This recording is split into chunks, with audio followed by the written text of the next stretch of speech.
स्वागत है दोस्तों आप सभी लोगों का आपके अपनी टाइम्स ऑफ नॉलेज फैमिली में। दोस्तों जैसे कि हम लोग रात में डिस्कस कर चुके थे, वीडियो अपलोड किया था कि आपके एसएससी जेई के एप्लीकेशन फॉर्म अब आ चुके हैं एंड एडवर्टाइजमेंट भी आ चुका है, पूरा डिटेल में पीडीएफ आपके सामने है। तो हम लोगों ने देखा था कि कब आपके फॉर्म कब से कब तक भरे जाएंगे, एग्जाम डेट्स कब होगी, तो सब हम पिछले वीडियो में डिस्कस कर चुके हैं। फिलहाल इस वीडियो में हम लोग देखने वाले हैं एजुकेशनल क्वालिफिकेशन, कि आप डिग्री डिप्लोमा वाले हैं तो क्या क्या है, कौन सी पोस्ट के लिए क्या क्या एलिजिबिलिटी है, तो वो हम इस वीडियो में डिस्कस करने वाले हैं। और आने वाले टाइम पे और भी सारी इसके जितने भी आपके डाउट्स होंगे इस नोटिस को लेकर, इस पीडीएफ को लेकर, तो हम सारे धीरे धीरे करके डिस्कस करेंगे। आप कमेंट करते जाइएगा, तो छोटे छोटे पार्ट्स में हम सब चीज़ें कवर कर लेंगे। देन आप अगर एक बार कंफर्म हो जाए आपको कि हाँ मुझे अब कोई डाउट नहीं है, या फिर मुझे अब सब चीज़ें कंफर्मेशन हो जाए, उसके बाद ही आप लोगों को एग्जामिनेशन फॉर्म फिलअप करना है। जल्दबाजी में कुछ ना करेंगे, कोई गलती और कोई मिस्टेक ना करना है। कैसे फॉर्म फिलअप करना है वो भी मैं आपको बताऊंगा टाइम टू टाइम। कल ही आपको सब चीज़ें मिल जाएंगी, आज ही के दिन सॉरी, तो आप वो चीज़ भी देख लीजिएगा, ठीक है। बट जल्दबाजी करके कोई नहीं भरेगा, ये चीज़ अभी मैं बार बार कह रहा हूँ, हर वीडियो में कह रहा हूँ आपको। तो दोस्तों अगर इस वीडियो को देखने से पहले आपको बता दूं कि अगर आप एसएससी जेई की प्रिपरेशन कर रहे हैं तो प्रिपरेशन टिप्स एंड वीडियोस जितने होंगे हमारी तरफ से वो सभी आपको आपके सेकंड चैनल पर मिलेंगे, जिसका नाम है टाइम्स ऑफ टेक्निकल नॉलेज, जिसके लिंक मैं डिस्क्रिप्शन में दे रहा हूँ, उससे जाके चेकआउट कर लीजिए। आपके बहुत काम आने वाला है वो जगह, और वहाँ पर आपको सिर्फ और सिर्फ टेक्निकल एग्जाम के बारे में डिस्कशन रहेगा। तो आप लोग प्लीज़ सपोर्ट बनाइएगा, डिस्क्रिप्शन में लिंक है, जाके चेक कर लीजिए एंड सपोर्ट दीजिए। तो चलिए सीधे मूव करते हैं हम एजुकेशनल क्वालिफिकेशन पे, और जब बाकी इंपॉर्टेंट चीज़ें भी हम ज़रूर देखेंगे इसकी। बट फिलहाल अभी मैं इस वीडियो में आपको एजुकेशनल क्वालिफिकेशन के बारे में डिस्कस करना चाहता हूँ। काफ़ी लोगों को ऑलरेडी पता होगा जो एग्ज़ाम देते आ रहे हैं, और कई लोग फ्रेशर्स हैं जिनको अभी भी डाउट है, तो सब क्लियर कर देते हैं, ठीक है। तो यहाँ पर इसेंशियल एजुकेशनल क्वालिफिकेशन और एक्सपीरियंस की बात की गई है। तो एज ऑन की बात करी गई है, जैसा कि आपके सामने दिख रहा है। एज ऑन का मतलब आपको जो है वो ये है कि आपका जो एजुकेशन क्वालिफिकेशन है ना, वो इस तारीख के पहले तक कंप्लीट होना चाहिए, जो भी आपको रिस्पेक्टिव आपको चीज़ दी है, ठीक है, एलिजिबिलिटी के लिए, तो वो आपका इस डेट के पहले कंप्लीट हो जाना चाहिए। इसके बाद में होता है ना, भले एक दिन बाद, तो भी आप मान नहीं होंगे। और भी कंडीशंस हैं वो आपको मैं बताऊंगा। तो पहले हम मूव ऑन कर लेते हैं क्या एजुकेशनल क्वालिफिकेशन आखिरकार मांगा जाता है, फिर इस डेट की बात और अच्छे से करूँगा, ठीक है। चलिए तो देखिए यहाँ पर ब्रांच देखते जाइएगा आप यहाँ पर, और यहाँ पर आप वो देख पोस्ट और डिपार्टमेंट देखते जाइएगा। देखिए बीआरओ, बॉर्डर रोड ऑर्गेनाइजेशन, जिसमें सिर्फ मेल कैंडिडेट जाते हैं, पहली बात। दूसरी बात ये कि इसी एक इकलौते डिपार्टमेंट में आपका मेडिकल टेस्ट भी होता है, ठीक है, मेडिकल एग्जामिनेशन होता है, बाकी सब में मेडिकल एग्जामिनेशन नहीं होता है। तो बीआरओ की जूनियर इंजीनियर सिविल की बात करूँ तो जैसा कि आपके सामने यहाँ पर दिख रहा है, डिग्री मांगी गई है, ठीक है, डिग्री वाले अप्लाई कर सकते हैं। और अगर आपने डिप्लोमा किया है 3 ईयर, तो आपको एक एक्सपीरियंस सर्टिफिकेट लगाना होगा, जो कि होगा 2 साल का। यानी डिप्लोमा आपका जब कंप्लीट हो जाता है ना, उसके बाद के 2 साल का आपको एक्सपीरियंस लगेगा। यानी आप उसके बाद अगर 2 साल हो गए, तब आप कुछ कैसे तैसे बनवा के आप इसके लिए एलिजिबल होंगे। अदरवाइज देखिए, आपका अगर इसी साल डिप्लोमा हुआ या फिर पिछले साल हुआ है, तो एक ही साल हुआ ना आपका, तो लगभग तो एक्सपीरियंस तो आपको 2 साल का चाहिए, तो इस पोस्ट के लिए आप एलिजिबल ना होंगे। समझ रहे बात। बाकी किसी पोस्ट में नहीं चाहिए तो उसमें तो आप एलिजिबल नहीं है। मतलब एग्जाम तो आप दे सकते हैं, आपको डिपार्टमेंट मिलेगा, बट कुछ डिपार्टमेंट में जो कंडीशन है वो आपको बता रहा हूँ। ये चीज़ हुई। अब देखिएगा नीचे मूव करते हैं, तो यहाँ पर इलेक्ट्रिकल मैकेनिकल की बात करता हूँ बीआरओ में। तो बीआरओ में भी वही सेम चीज़ है, डिग्री आपसे बोली गई है, डिग्री मैकेनिकल एंड इलेक्ट्रिकल। उसके साथ साथ आपको अगर डिप्लोमा किया है तो 3 इयर्स डिप्लोमा। अब डिप्लोमा में देखिए इलेक्ट्रिकल वाले, ऑटोमोबाइल वाले, मैकेनिकल इंजीनियर वाले और फ्रॉम रिकग्नाइज यूनिवर्सिटी डिप्लोमा चलेगा। एंड 2 ईयर एक्सपीरियंस होना चाहिए planning execution maintenance of electrical और मैकेनिकल इंजीनियरिंग वर्क्स, ठीक है। ये चीज़ आपको ध्यान रखनी है। तो यहाँ पर ये चीज़ हुई। अब मैं मूव करता हूँ आपको जूनियर इंजीनियर सिविल का CPWD वाला। तो diploma in civil engineering from recognise university, ठीक है। तो डिप्लोमा इसमें सिर्फ लिखा है, डिग्री नहीं लिखी है। बट कई लोगों को ये डाउट रहता है कि यहाँ पर डिप्लोमा लिखा है तो सिर्फ डिप्लोमा वाले एलिजिबल है, बट नहीं। जबकि यहाँ पर डिग्री वाले तो सभी एलिजिबल हैं। यहाँ पर जो लिखा रहता है ना इसेंशियल क्वालिफिकेशन, ये आपको डिपार्टमेंट देता है SSC को कि हमको ये मिनिमम चाहिए, ठीक है। ये SSC नहीं बना रहा है, मतलब ये चीज़ दे रहा है। जैसे कि बीआरओ कहता है कि हमें ये क्वालिफिकेशन चाहिए बच्चों से, आप एग्ज़ाम करा लीजिए। सीपीडब्ल्यूडी ये कहता है। तो जब आप सीपीडब्ल्यूडी में भी कॉन्टेक्ट करके बात करेंगे ना, तो उनसे यही होगा कि आपको मिनिमम दिया जाता है, हम लोग देते हैं कि डिप्लोमा वाले होने चाहिए, उससे ऊपर आप जो भी हैं चल जाएगा, ये कंडीशन रहती है। इसीलिए यहाँ पर ऐसी चीज़ होती है, अलग अलग आपको दिख रहा होगा, कहीं डिग्री कहीं डिप्लोमा ही लिखा है, जबकि एलिजिबल सभी लोग होते हैं। और आप सभी जानते हैं, अगर नहीं जानते, फ्रेशर्स है तो आपको बता दूं, अगर डिप्लोमा लिखा है जो मिनिमम है, आप अगर डिग्री वाले हैं या एमटेक एमबीए जो भी है इसके ऊपर हैं, तो आप लोग भी एलिजिबल हैं 100%। तो आप लोग टेंशन मत लीजिएगा। तो यहाँ पर बात करता हूँ मैं इलेक्ट्रिकल की। तो इलेक्ट्रिकल और मैकेनिकल की इंजीनियरिंग यहाँ पर भी मांगी है। तो इलेक्ट्रिकल मैकेनिकल वाले सीपीडब्ल्यूडी में डिप्लोमा वाले भी एलिजिबल है, डिग्री वाले भी एलिजिबल है। जूनियर इंजीनियर की अगर मैं बात करूँ, CWPRS central water power research station. Civil की बात करूँ तो यहाँ भी डिप्लोमा मिनिमम मांगा है। देखिए इनमें एक्सपीरियंस नहीं मांगा गया है, जो मैं अभी बात कर रहा हूँ ना पोस्ट की, इनमें एक्सपीरियंस बिल्कुल नहीं है। आप सिर्फ अगर डिप्लोमा, तो डायरेक्ट आप लोग इसके लिए भी एलिजिबल है। डिग्री वाले तो सभी चीज़ के लिए एलिजिबल है, और डिग्री वालों को एक्सपीरियंस की जरूरत नहीं है, किसी भी डिपार्टमेंट में नहीं मांगा गया है। सेम इसी में बात करूँ तो जूनियर इंजीनियर इलेक्ट्रिकल के लिए तो वही चीज़ है, diploma in electrical engineering from a recognise university, ठीक है। इसी में मैकेनिकल की बात करूँ तो मैकेनिकल वालों के लिए भी डिप्लोमा इन मैकेनिकल इंजीनियर, तो डिप्लोमा वाले एलिजिबल है। CWC की बात करूँ सिविल की, तो डिग्री और डिप्लोमा मांगा है, कोई एक्सपीरियंस नहीं मांगा, यहाँ पे कोई प्रॉब्लम वाली बात नहीं है। CWC की मैकेनिकल की बात करूँ तो डिग्री एंड डिप्लोमा मैकेनिकल में मांगा है, कोई प्रॉब्लम वाली बात नहीं है।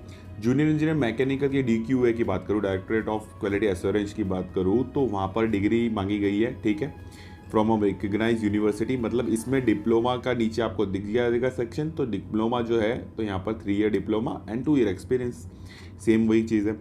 यहाँ पर अगर मैं इलेक्ट्रिकल की बात करूँ DQA के अंदर, तो वही चीज़ है, डिग्री मांगी, और अगर डिप्लोमा है तो डिप्लोमा के साथ आपको एक्सपीरियंस 2 साल का चाहिए। अदरवाइज डिग्री वालों को कोई इशू नहीं है, डिग्री वाले तो बिना एक्सपीरियंस के दे सकते हैं।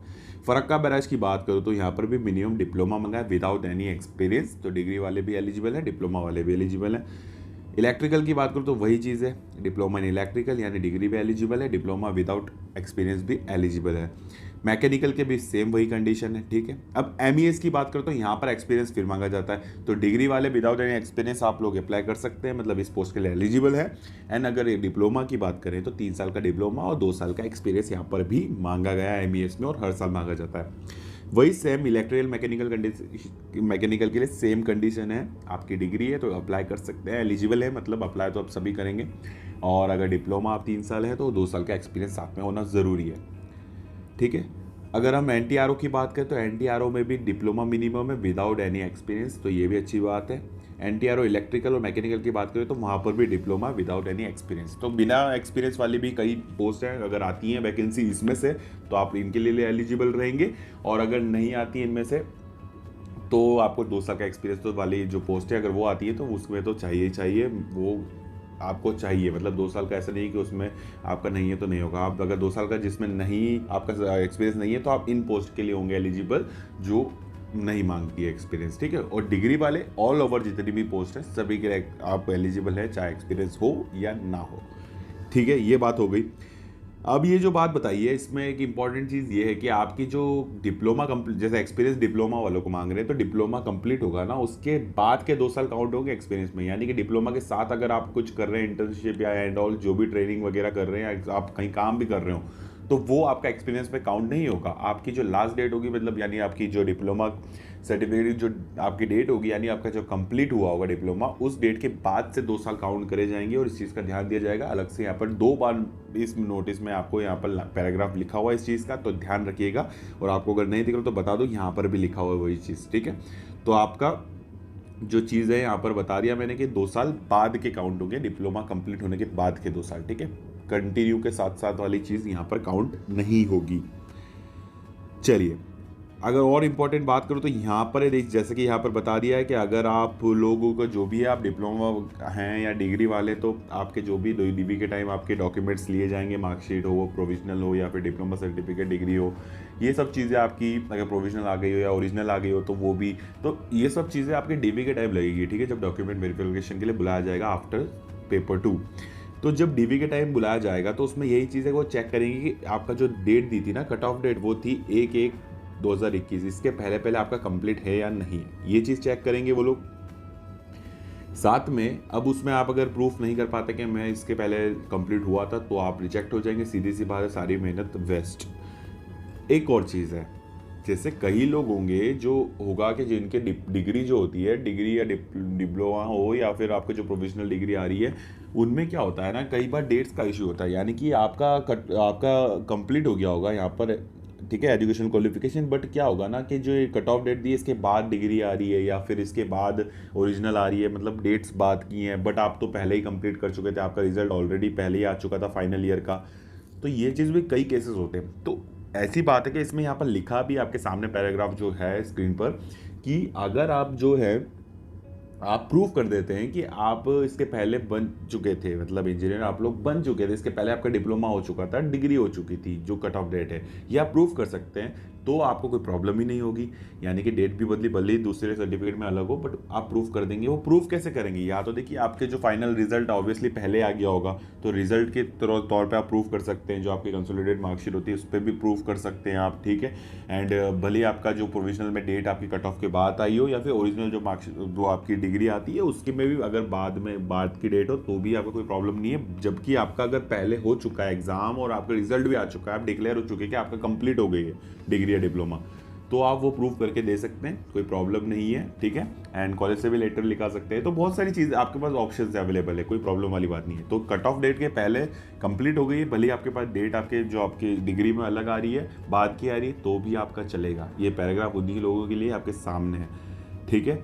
तो आई होप अभी ये सब चीज़ें क्लियर हो गई होंगी। कुछ भी अभी फिर भी डाउट रहता है इससे रिलेटेड ज़रूर पूछिएगा। एंड कई ब्रांचेस है जो एलिजिबल नहीं होंगी, ऑब्वियसली कमेंट आएंगे, CH ब्रांच हुई, इलेक्ट्रॉनिक्स वाले हुए, तो ये लोग एलिजिबल नहीं होते हैं, ठीक है। IT CS वाले, ये सब लोगों के लिए दूसरी एग्जाम्स होती हैं। यहाँ पर इलेक्ट्रिकल, मैकेनिकल एंड सिविल वाले ही एलिजिबल होते हैं। मैकेनिकल में कहीं कहीं ऑप्शन ऑटोमोबाइल का दे रखा है, और इलेक्ट्रिकल के साथ अगर इलेक्ट्रॉनिक्स वाले हों तो कोर और इलेक्ट्रिकल होता है, तो वो भी एलिजिबल यहाँ पे होते हैं, क्योंकि पहले भी सिलेक्शन हुए हैं इलेक्ट्रिकल एंड इलेक्ट वालों के लिए।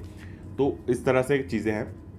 एंड ठीक है, जो डाउट हो पूछेगा ज़रूर। एंड नेक्स्ट वीडियो में हम काफ़ी और चीज़ें देखेंगे, mode of selection, scheme of examination, syllabus का भी थोड़ा बहुत डिस्कशन करेंगे, एंड सर्टिफिकेट जो कि बहुत इंपॉर्टेंट है। आप लोग एट द एंड उस चीज़ पर काफ़ी ज़्यादा फंस जाते हैं, तो वो भी हम यहाँ पर डिस्कस करेंगे। तो नेक्स्ट वीडियो में वो हम कवर करते हैं, नहीं तो एक वीडियो बहुत लंबा हो जाएगा, इतनी बड़ी कथा हो जाएगी पूरी, और आप लोग नहीं सुनने वाले। काफ़ी पहले टाइम हो चुका है, तो इस वीडियो को यहीं मैं रैप अप करता हूँ एंड मिलता हूँ नेक्स्ट वीडियो में। एंड सपोर्ट कीजिएगा टाइम्स ऑफ टेक्निकल नॉलेज को, सेकंड चैनल जो आप ही का है एंड टेक्निकल एग्जाम वालों का ही है। तो मिलते हैं नेक्स्ट वीडियो में इसी जगह पर, आपकी अपनी फैमिली में। जब तक ले चलता हूँ, विदा लेता हूँ आप सभी लोगों से।